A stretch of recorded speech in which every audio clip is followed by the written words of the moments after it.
Halo guys, assalamualaikum, welcome back to Invest Saham. Pada video ini kita akan menganalisa saham-saham yang di-request oleh investor di kolom komentar dan juga membahas potensi IHSG. Sebelum lanjut, disclaimer on, ini bukan ajakan jual beli saham, so langsung saja kita ke pembahasan. Jadi cukup mengejutkan guys ya, ternyata banyak sekali petinggi dari Bursa Efek Indonesia dan juga OJK yang mengundurkan diri. Dan kita melihat memang ada potensi untuk IHSG kembali tertekan di awal pekan nanti, terutama di hari Senin guys ya, untuk tanggal 2 Februari mendatang. Nah, jadi untuk besok ketika market open, saya rasa masih akan ada tekanan, apalagi harga emas kan sedang turun juga. Tapi kalau misalkan dilihat kembali sebelum emas naik, banyak yang menyesal ya tidak bisa beli di harga bawah. Tapi ketika dikasih lagi nih untuk harga bawahnya emas gitu ya, dikasih harga koreksi lah, malah banyak yang takut gitu. Jadi kita pun akan bahas ya bagaimana seharusnya dan strategi yang saya rasa berpeluang cuan lebih besar ya dibandingkan dengan teman-teman penuh dengan rasa ketakutan gitu. Nah, meskipun ada potensi IHSG kita turun, tapi tentunya kita melihat masih ada saham-saham yang cukup menarik. Uh, Meskipun memang katalisnya ini cukup campur aduk guys ya, antara positif atau negatif, kita lihat sih perubahan-perubahan yang sedang terjadi, baik itu pergantian Direktur Utama Bursa Efek dan OJK, ya petingginya yang kemarin juga sudah mengundurkan diri pasti akan diganti, lalu pergantian kepala dari Bank Indonesia, dan juga rumor pergantian Jerome Powell selaku Chairman of the Fed yang mungkin juga akan segera digantikan. Tapi jika dilihat kembali masa menjabatnya itu sampai di 2028 guys. Jadi sebenarnya masih cukup lama, namun kita lihat ya apakah akan mengundurkan diri atau tidak. Oke guys, terlepas dari market saham besok di hari Senin akan turun ataupun mungkin akan rebound, kita melihat pertanyaan dari teman-teman investor ini saham-sahamnya cukup menarik. Dan ada satu pertanyaan yang saya rasa uh, bisa langsung kita jawab ya dari Kak Hasan. Permisi Min, boleh bahas kenapa saham-saham seperti POWR, SPTO, TPMA, PRDA tidak terlalu berdampak atau tidak terlalu terdampak saat crash kemarin. Jadi turunnya itu tidak terlalu dalam gitu ya. Apakah ada hubungannya dengan fundamentalnya atau money flow-nya? Makasih sebelumnya. Nah, langsung saja saya jawab guys ya. Untuk saham-saham tersebut, POWR, SPTO, TPMA, PRDA, memang saya lihat itu penurunan atau koreksinya tidak sedalam saham lain gitu ya. Ketika market crash, ya sempat turun naik lagi, lalu di tanggal 29 juga turunnya hanya 1% dan selanjutnya close masih di harga yang sama di 700 ya. Kalau kita lihat sih memang tidak ada crash ya. Ini hanya koreksi yang wajar saja. Nah, jadi langsung saja guys, jawabannya adalah karena asingnya tidak begitu banyak di saham-saham seperti ini. Secara volatilitasnya juga tidak begitu besar dan dari sisi free float dan volume tradingnya pun tidak begitu besar, guys. Alhasil, saham-saham seperti ini cenderung tidak terlalu terdampak ya dengan kebijakan-kebijakan yang membuat investor asing itu melakukan penjualan kemarin. Teman-teman bisa lihat kan kemarin yang terdampak paling parah itu kan seperti BCA, Bumi. Kenapa yang paling parah adalah saham-saham besar? Karena asingnya banyak. Sedangkan untuk saham-saham seperti ini yang ibaratnya volume asingnya pun tidak begitu besar ya. Meskipun memang ada distribusi nih, tapi kan yang paling besar di saham seperti ini sebenarnya adalah domestik gitu, bukan asing. Jadi meskipun ada buangan, ya harganya tidak bergerak signifikan. Jadi untuk POWR ya guys ya, masih di level 700.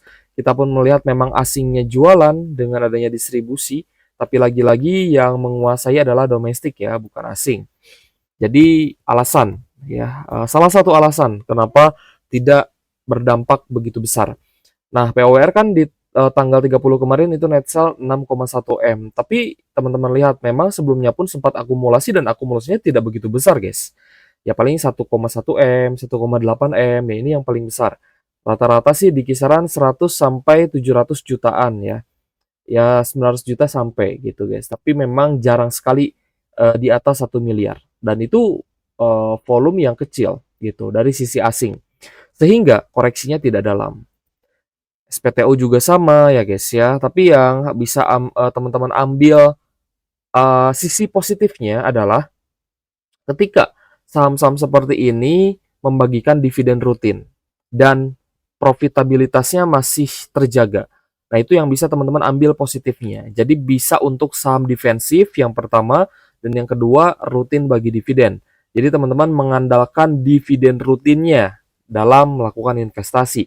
Dan ya bisa dilihat ya dan terbukti juga saham-saham seperti ini tidak terlalu terguncang ketika kejadian MSCI kemarin.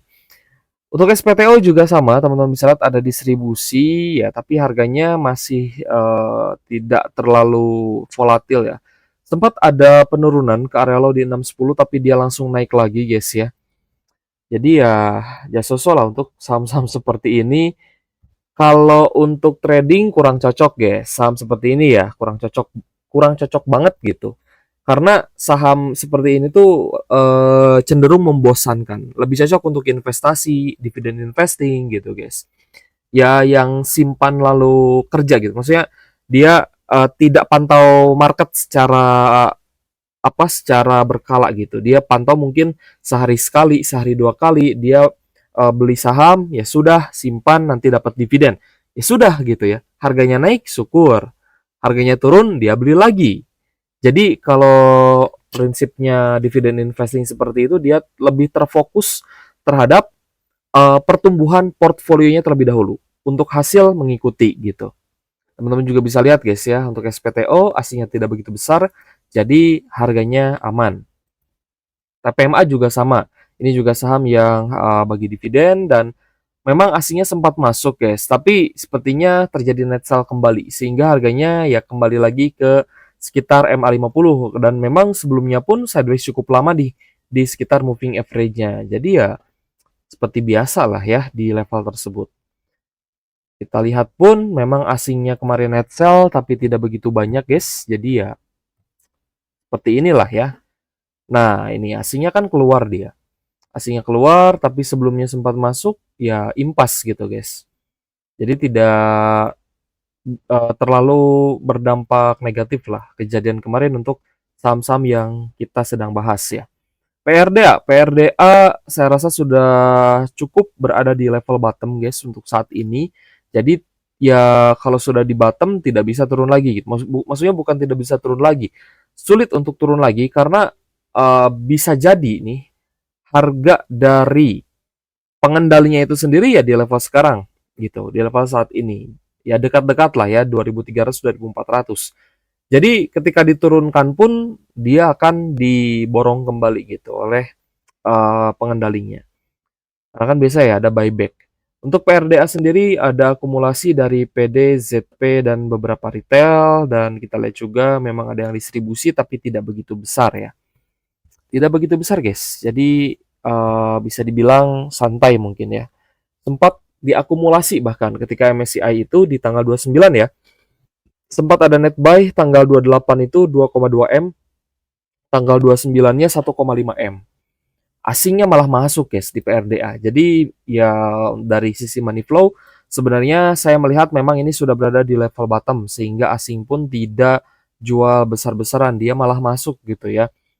Sebelum pengumuman MSCI dan ketika market amblas, PRDA ini tidak turun dalam gitu.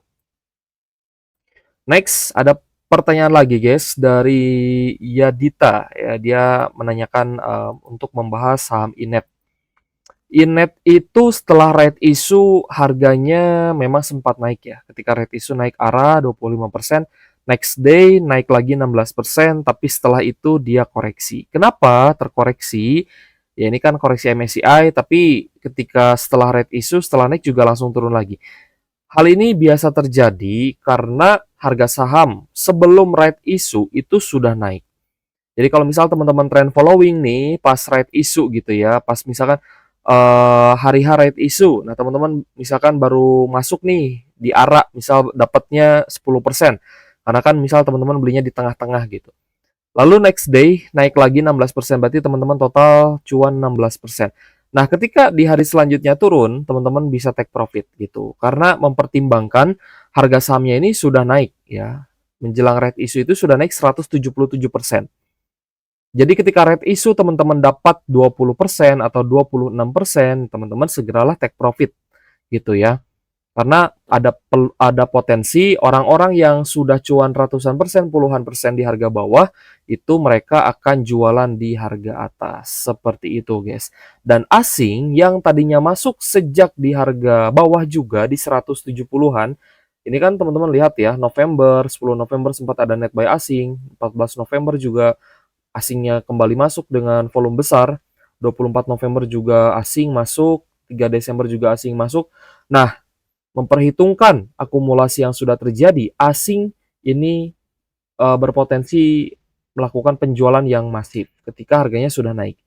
Ya, jadi dari kesimpulan analisa itu, teman-teman harus segera cepat tanggap ya.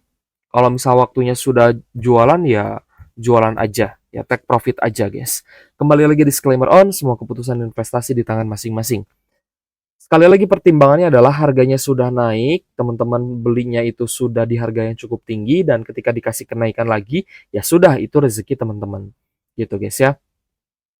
Untuk Inet ya bisa dilihat lah asingnya pun keluar masuk ya trading-trading. Jadi untuk Inet sendiri mungkin akan reversal jika nantinya ada katalis positif baik dari sisi IHSG ataupun sektoral. Tapi kalau misal IHSG-nya turun, masih ada peluang juga Inetnya turun karena terseret oleh IHSG. Next ada dari Kak Nanik ya, Dik tolong lihat saham Dewa. Saya nyangkut di 741 ya untuk Dewa sendiri. Sebenarnya untuk saham Bumi, BRMS, Dewa, saya sih masih cukup yakin ya ke depannya masih ada peluang untuk naik. Salah satunya karena bisnis dari Bumi Group ya ini kan sudah ada campur tangan Salim juga. Ada campur tangan satu konglomerat lain yaitu Salim Group. Saya cukup yakin ya, dengan adanya Salim Group di saham-sahamnya Pak Bakri gitu ya, di Bakri CS, ini akan membuat bisnisnya lebih terarah gitu. Arahnya akan kemana kan jelas ya. MSCI nanti direview lagi di Maret dan Mei mungkin. Lalu kalau misal masih belum masuk nih, mungkin ke FTSE Russell, ya tujuannya sekali lagi untuk pembiayaan gitu ya, untuk mendapatkan pembiayaan yang lebih besar lagi ketika sahamnya sudah masuk indeks. Untuk Dewa sendiri, memang kemarin kita pun melihat masih ada tekanan jual yang cukup besar ya, terutama di hari Jumatnya. Um, Sebenarnya bisa di watch ya atau bisa di hold lah untuk saham-saham yang potensinya masih bagus seperti Dewa, Bumi, BRMS. Tapi tentu saja untuk averaging down ya menjadi PR tersendiri. Untuk Dewa sendiri tanggal 29 sempat net buy 96M. Ketika koreksi 7% ini setelah MSCI. MSCI tanggal 28 ya. 28-nya anjlok guys 14%. Lalu tambah turun lagi 7,8%. Ini sebenarnya turun lagi guys. Ini juga saya rasa sempat ARB nih untuk Dewa. Tanggal 29 ya. Tapi langsung diborong kembali oleh asing 93,4M. Ya, lalu kemarin ada sedikit net sell 65M. Seperti itu ya. Jadi asingnya masih keluar masuk. Oh enggak guys, ternyata ya yang sempat ARB itu ternyata kemarin itu Bumi ya. Untuk tanggal 29-nya. Dewa ini mungkin turunnya bisa di 8 sampai 10% lah ya kemarin. Oke, jadi untuk Dewa ya begini ya, marketnya masih belum recovery lagi.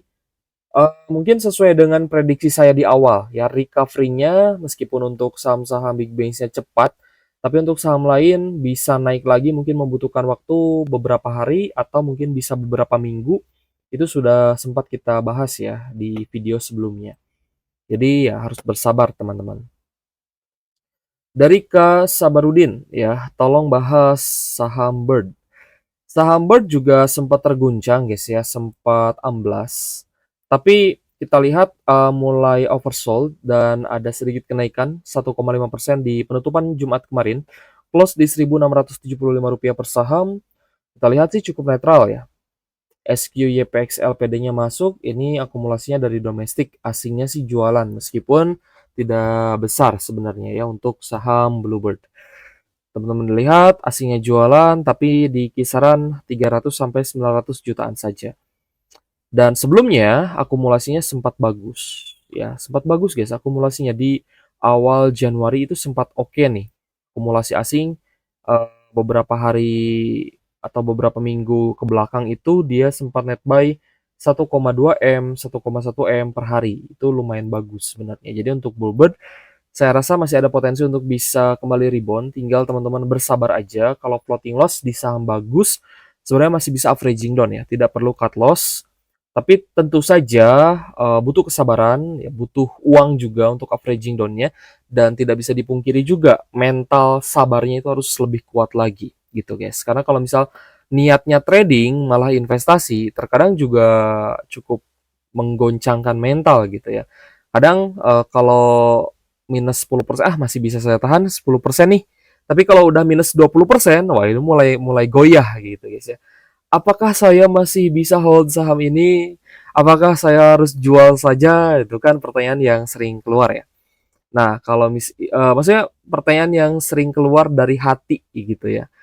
Nah, ketika itu terjadi, ya tanyakan apakah sahamnya bagus untuk di hold atau tidak gitu. Kalau sahamnya bagus berarti kan masih aman lah. Pagi Bang, tolong bahas MBMA dong katanya ya. MBMA masih di Adaro Group sebenarnya, dan kita lihat juga sempat terguncang ya, sempat anjlok juga guys. Untuk MBMA terakhir koreksi 2,7%, tapi kalau diperhatikan net sell asingnya tidak begitu besar.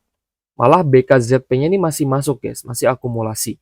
Meskipun di hari Jumatnya ada net sell, tapi teman-teman coba perhatikan net buy di tanggal 28 Januari kemarin, ya ketika MSCI malah diakumulasi MBMA-nya 126 miliar.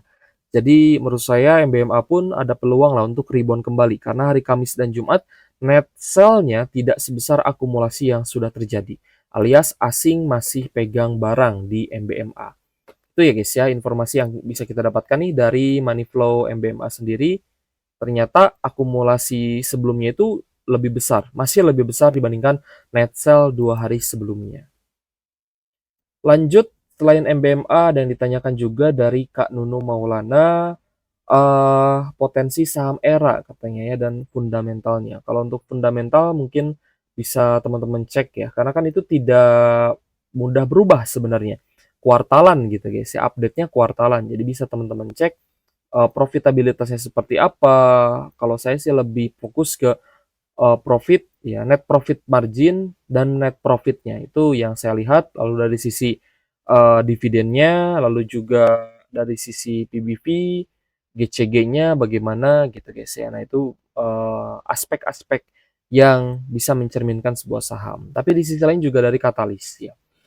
Untuk Era Jaya sempat terguncang dan mirip ya seperti saham lain, sempat anjlok dalam, tapi dia langsung kembali lagi di tanggal 29-nya. Jadi turun di tanggal 28 ketika MSCI membekukan saham Indo itu di 5,6% saja koreksinya. Dan tidak begitu jauh dari harga support sekarang. So, saya rasa sih Era meskipun asingnya memang ada distribusi ya, YU, CCE, PTP gitu ya. Tapi masih bisa di-watch kecuali dia sangat menjauhi supportnya. Nah, baru mungkin di situ kita bisa cukup worry ya. Tapi kalau sekarang kita melihat sih masih aman lah untuk Era Jaya, meskipun belum ada akumulasi yang bagus lagi nih, setelah sebelumnya di tanggal 23 net buy 14 M dan hari Jumat kemarin terakhir net sell 13,9 M. Jadi masih cenderung net sell untuk Era. Mungkin kalau mau nunggu reversal, tunggu konfirmasi dari akumulasinya terlebih dahulu. Either itu asing atau domestik. Kalau misal sudah ada yang net buy jumbo, teman-teman bisa follow the trend. Selain Era Jaya, kita lihat juga dari Kak Purna Irawan. Boleh tolong bahas saham Pegas nih. Pegas ya, untuk Pegas sih sempat anjlok juga guys. Tapi memang kondisinya kemarin itu masih uptrend. Jadi koreksi yang terjadi ini sebenarnya malah kesempatan atau peluang untuk masuk gitu ya. Seperti yang dilakukan oleh investor asing yang net sell-nya tidak besar, tapi akumulasi yang pernah dilakukan itu masih besar, alias barang asing masih banyak di sini. Untuk Pegas sendiri, terakhir hari Jumatnya malah naik 1,9%, close di 2120. Teman-teman bisa lihat NIBK AZAG-nya masih akumulasi. Jadi untuk saham Pegas, tanggal 29 dan 30-nya net sell-nya masih di sekitar 4,8 M, tapi akumulasi di tanggal 28 Januari ketika MSCI mengumumkan, ini malah di net buy 40 miliar rupiah. Jadi untuk Pegas sendiri saya rasa masih aman lah ya, masih masih bisa dibilang oke lah untuk apalagi teman-teman yang berhasil nih buy on weakness di 1800-an. Pasti cuan kan di portonya hijau gitu. Kita coba lihat guys ya saham yang paling banyak diakumulasi asing terakhir kemarin hari Jumat. BRI, Antam, Brand, lalu ada XCL, Goto, Aman Mineral, BRPT, lalu ada RLCO. Meskipun RLCO-nya turun guys ya 9,7%. Lalu ada Bank Mandiri, BRMS, UNTR, BBTN, NSSS, lalu ada INDF, HMSP, Cepin, Tepia, Mora, dan Pewon. Oke guys, terima kasih sudah menonton dan semoga bermanfaat ya untuk teman-teman. Thank you for watching. See you on the next video. Wassalamualaikum warahmatullahi wabarakatuh.